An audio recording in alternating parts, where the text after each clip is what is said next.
પોરબંદરના કરાટે વીરો હવે નેશનલ કક્ષાએ રમવા જશે, જેમાં extreme martial arts and fitness academy તથા શુબુકાઈ શિટોરિયુ પોરબંદરના કરાટે વીરો નેશનલ કરાટે ચેમ્પિયનશિપમાં પોતાનું કાંડાનું કૌવત બતાવશે। તાજેતરમાં રાષ્ટ્રીય કક્ષાની કરાટે સ્પર્ધા જૂનાગઢ મુકામે યોજાઈ રહી છે, જેનું આયોજન શુબુકાઈ શિટોરિયુ કરાટે ડો ઇન્ડિયા દ્વારા કરવામાં આવી રહ્યું છે, જેમાં પોરબંદરના વિદ્યાર્થીઓ પણ પસંદગી પામ્યા છે, જે પોતાના કાંડાનું કૌવત બતાવશે, જેના માટે આ વિદ્યાર્થીઓને સંસ્થાના જિલ્લાના પ્રેસિડેન્ટ કેતન કોટિયાના માર્ગદર્શનમાં તૈયારીઓ કરી રહ્યા છે।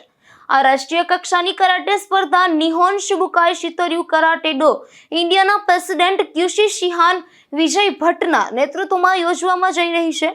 ત્યારે પસંદગી પામેલ કરાટે વીરોમાં હીર જયેશકુમાર ભોગાયતા, નંદિકા ચિંતનભાઈ મહેતા, રાધિકા કમલભાઈ પાવ, ધ્વનિ મહેન્દ્રભાઈ પટેલ, દ્રષ્ટિ અશોકભાઈ થાનકી, હિતાર્થ વિશાલભાઈ પંડ્યા, નીલદીપ ભાવેશભાઈ પુરોહિત, હિતાર્થ વિશાલભાઈ સામાણી, વિહાન પ્રથમેશભાઈ ગિરનારી, યુવલ વિનોદકુમાર માલવિયા, હિતાર્થ ભાવેશકુમાર ચાચિયા અને તપસ્યા સુરેશભાઈ મશાણીનો સમાવેશ થાય છે। ત્યારે આ વિદ્યાર્થીઓને પોરબંદરના કરાટે વીરોને એકેડમીના president Ketan Kotiya, vice president Mahesh Motivaras, secretary Suraj Mashani, Sunil Daki, Anjali Gandharokiya, Dhvani Salet અને યશ ટોડિયા સહિતનાઓએ શુભેચ્છા પાઠવી હતી।